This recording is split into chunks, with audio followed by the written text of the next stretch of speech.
going fishing for some mail. Looks like we caught a big one. Ooh, Hang on for the loop. 4, 3, 2, 1.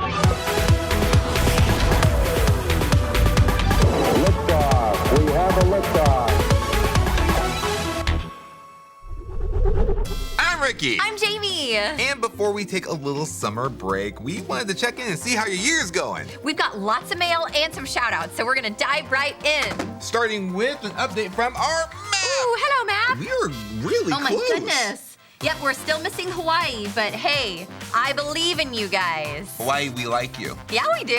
Send us some mail. And we love you, South Dakota. West Virginia, Kentucky, South Carolina, and Mississippi. Yes, the most fun state to spell. M-I-S-S-I-P-P-I. Wait, did I mess it up? M-I-S-S-I-S-S-I-P-P-I. There it is. Also, on our map, you might notice we've got some more stickers. Thanks to Brooklyn from Kansas. Look at these! She made us bracelets! Yes! Okay, so there's this one that says Retspool. Oh! I was so confused. I'm sorry. Okay, so backwards and upside down, it's Retspool, but right side up and not upside down. Loopster! Loopster! This one says, Try to read it right side up. Jesus! Yay! Thank you, Brooklyn. These are super cool bracelets. We really appreciate it, and the stickers for our map, too. Brooklyn's the name. Let's hear some more! Yay, name drum! So we're gonna give a shout out to some of our loopsters, but I also wanted to give a special thank you to our anonymous friends who wish to remain nameless. You know who you are. All right, shout out to Corbin, Elizabeth, and Riley. Shout out to Nicholas, Vera, Kara, Liam, Daniel, and Cade. Woohoo! Marley, Adler, Anaya, Cherry. Oh, cool name. Happy naming. Hi, guys. We've also got some postcards that we're gonna read. Yes. All right, this one says, when I grow up, I want to be an anesthesiologist. That's super cool. I know what an anesthesiologist is. We all do. But for everyone who doesn't, Jamie, explain it. It's the person that puts you to sleep before you have like a surgery. Oh. Yes. What a lovely career path. I agree. I remember I had surgery one time when I was really little, and before they put the little mask on me to make me go to sleep, they would actually coat it with a certain scent, and they asked me what I wanted the scent to be, and I said bubblegum. Yeah. Wow. So before I fell asleep, I smelled bubblegum. Christina says, I am a night person. Ooh, I used to be a night person. What happened? Oh, I became a day person. Oh. Can you see in the dark? Do you have like night vision? Being a night person, does that give you night vision? I'm asking for a friend. I want to know. Next one. Okay. This says I have a very good microwave impression. Ooh, I'm trying to think of like how to impersonate a microwave. Okay. All right. Keep going, Jamie. Ding. That's a pretty good microwave impression. Is that what you do? Do you do the whole rotation and everything? I would like to see it. Loopsters, thank you so much for writing to us. One of our favorite ways to get to know you is through your big questions. Yeah, Logan, can we go ahead and bring out the big question? Ooh, hello, big question. Thank you, Logan. Okay, why did God rest on the seventh day? That's a great question. So in the very first book of the Bible, it talks about how God made the world. And it says after he created everything, God rested. So let's take a look and see why he did that. Listen, we all know what it's like to get worn out, right? I mean, after a full day of hitting your neighbors on the head with a bug net, and solving mysteries on trains, and sending an army of crows to defeat your enemies, and finding your 878th Korok seed, anybody would need a break. Of course, your life might look a little different. Maybe you have sports practice, and music lessons, and big assignments, and an endless list of chores keeping you busy. And if you're anything like me, maybe you like feeling busy at first, but the longer you keep at that pace, the more you start snapping at family members and complaining to your friends, and before long, all you can do is crash. Maybe there's a healthier way to live. Let's go back, like all the way back to the creation story at the very beginning of the Bible. The book of Genesis tells us that God, the all-powerful king of the entire universe, created everything in 6 days. Then, on the seventh day, it says, "So God blessed the seventh day and made it holy, because on it God rested from all his work that he had done in creation." Genesis 2:3. Think about that for a second. God, who, again, is all-powerful and who could keep creating galaxies and universes day after day without ever breaking a sweat, he rested. Why? Well, there are two main reasons. The first is that God wanted to show us what a healthy rhythm looks like. A healthy rhythm doesn't look like going and going and going until you crash. A healthy rhythm means balancing rest and work in such a way that you don't need to crash. That's why God created 6 days and then rested on the 7th. If you repeat that pattern week after week, that's one example of a healthy rhythm. Second, God wanted to show us how to rest well. When God rested, that's all he did. He didn't get distracted by his to-do list or the temptation to create just one more thing. He used the 7th day to delight in everything he had created. When we take the time to rest and give God our full attention, we get to join him in slowing down, and we get to delight in him and the rest of creation. I like to take some space and really thank God for the things that he's done in my life. Yeah, my schedule can get really stuffed, so I have to remember to be still and spend time with him. As you can see, William has joined us on the desk. Woohoo! Hello, William. We are gonna give him a spin and try a challenge that one of you suggested. Spin it! Wheel cards. So, where are you gonna go, William? Whoa. All right, I think it's this one. Ooh, name that fish. I'm excited. Oh, okay, hello. Jamie, how well do you know your fish? We're about to find out. Fish. Let's see. Oh, I think I might have gotten something. 2, 3, Ooh, let's see. Did I get something? I got a fish! Oh. Here, yes, Ricky, do you mind? Oh, look at that. Yeah. Is this to scale? Are these fish to scale? No, they have scales. Oh, it's a fish joke. Okay, so my guess is a bass, but it doesn't have a big mouth, and so I'm guessing my guess is wrong. So in that case, I'm gonna just give it a cool fish name, the Great Gray Trout. Oh. Yes. It might actually be a trout. I'm gonna Could guess be. tuna. Oh. It might be tuna. Okay. But It's actually an alleyway. Ooh, an alley wife. We hope you two are happy together. Yep. Bye. We just throw them back in the water. Now it's my turn. Okay. I'm going fishing. You know, I've actually never gone fishing before. You've never gone fishing? Yeah. Oh my gosh, that's crazy. Oh, Oh, did you catch something? I think so. You caught something the first time you went fishing? Whoa! Ooh. Whoa! Oh, hello there. Ooh. I feel like I recognize this fish. It's got these two little things. It almost looks like a shark. Yeah, yeah. But there's two of them like a camel, so I'm gonna call it a camel fish. Great. It's actually a small tuna. Oh, I It's a thought small I tuna. recognized that fish. Yep. Enjoy your lunch. Splash. I'm gonna go get me some fish to have some dinner. Let's see what my dinner's gonna be. Oh, my goodness. This'll be dinner for all week. Man, he looks kind of like he's alive. I don't want to make a silly fish guess. Halibut? I'm gonna say maybe tilapia? Oh, that's a good guess. Maybe? So there's actually different types of tuna, and this one happens to be a short tuna. Oh. Short tuna. Okay. Other one was small, this one's short. I would name him Steven. Bye, Steve. Woo.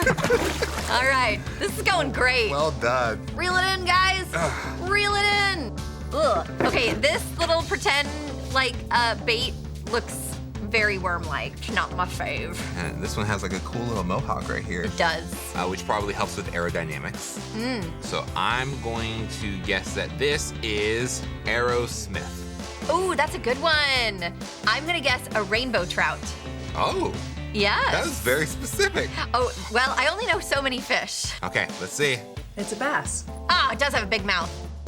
Bye. It would be nice if real fishing were like this, where you just put your pole in the water and then just a fish. Ah! Ooh, oh. Look at that pattern. That's amazing. That is really cool. Look at these spots. Yes, okay, so spotted has to be I'm gonna go with a spotted trout. There's one of these has got to be a trout. Ah! You spotted the spotted trout. I did. A Very spotted nice. trout. Thank you. I know some fish. Oh my! Those are fish sticks. That's just. Are they cold fish sticks? Come here, you. You gotta be careful. Boop boop boop. They don't smell So so this bad. is actually the breaded fish. The breaded fish stick. Yes. If you find these in the water, you need to turn around. I just wasn't sure if they'd been that's real. properly prepared. That was cold. Wow, that was a lot juicier than I expected. Yeah. Okay, once you get past the gross part of like hooking the worm to fish, fishing is actually one of those hobbies that can be really relaxing and get you to slow down. Yeah, I mean, whether or not you're in the middle of a busy season, it's always good to take some time to take a break.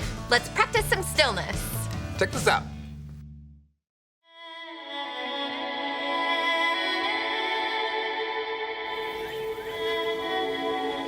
It can be hard to find stillness in our world today. You probably have times where you feel stressed, anxious, or completely overwhelmed by all the things that are expected of you. God knows exactly how you feel. Remember, Jesus lived as a human here on earth. Can you imagine all the things that people expected from him? He had crowds of people following him everywhere, asking him for healing, teaching, and miracles, which is why Jesus regularly made time to get away from the crowds, to be by himself, to pray and meditate in stillness. God wants to be your refuge, which is just a fancy way of saying your safe place. God tells us to spend time in his presence, not just to pray or read the Bible, but to be still and listen as well. That's all that meditation is, listening for God. So how do you do that exactly? Start small. Set aside 5 minutes where you can be alone and quiet. You can sit on the floor, on a chair, or even lie down, whatever's comfortable for you. Close your eyes and start to focus on your breath. Notice where you can feel your breath moving in your body. Maybe you can feel the air moving in and out of your nose. Maybe you notice your chest or your ribs moving in and out with your breath. Maybe you can feel your belly moving in and out. Focus your attention on that place where you feel your breath moving the most. Begin to lengthen out your breath, inhaling slowly and exhaling slowly. Don't worry if your mind wanders. It always will. When you notice that you're thinking about something else, focus your attention back on your breath again. Be aware that God is always with you. He will never leave your side, and he is always on your side. We just forget that sometimes in the busyness of life. You can choose to sit quietly for a few more breaths, or you can choose a verse from the Bible to meditate on.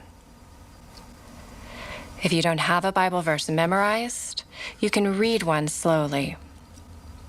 Pause after each phrase to think about what that phrase means. Read these verses along with me now.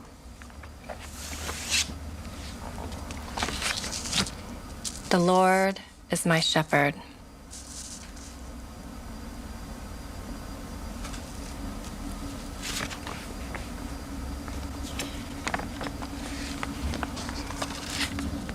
I have all that I need.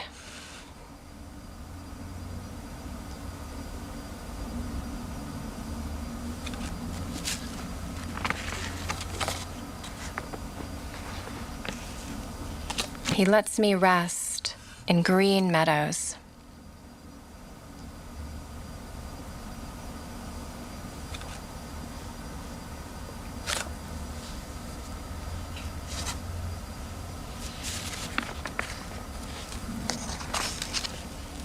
He leads me beside peaceful streams.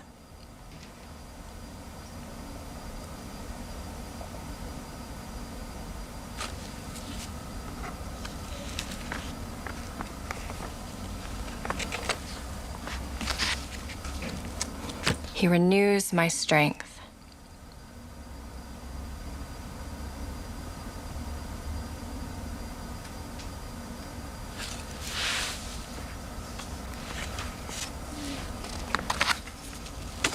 He guides me along right paths.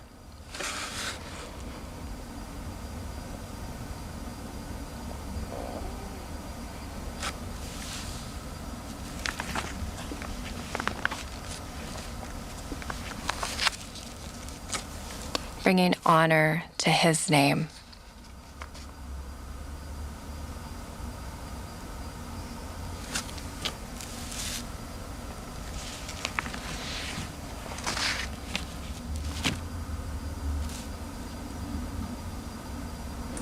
Taking just a few minutes to focus on your breathing and to remember that God is always with you, guiding you and giving you everything you need, can help you feel less stressed and a little quieter on the inside. You don't have to set aside a special time to do this. You can do it whenever you feel like you need a little break. Try doing it before you start your homework to help you focus, or before bed to help you relax. God is always there.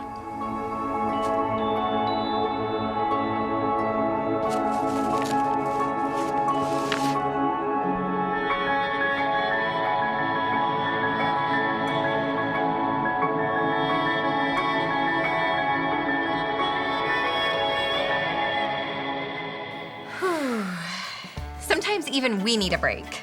We're gonna get some rest, but we'll still be reading your mail. Let us know how your summer's going. You could write us some mail. Ooh, what if they put a postcard on a hook and then cast it to us all the way here? That's great. Yell a message into a balloon, tie it up, and then play the world's longest game of keepy uppy and just keep it uppy until it gets to us. That's so fun. I love that. I go, hi, Ricky and Jamie. My name is Stacy, and I'm really glad that I get to meet you. You guys are awesome. We have our address in the description below. We love hearing from you, and we have a playlist on our channel with episodes just like this one. We are going to take a break because rest is important. But we're going to be reading your mail, praying for you, and dreaming up future challenges or other episodes. We sure do like you, Loopsters. Yes, be sure to connect with God and get some rest. Thanks for writing to us. Until next time, Enjoy the ride!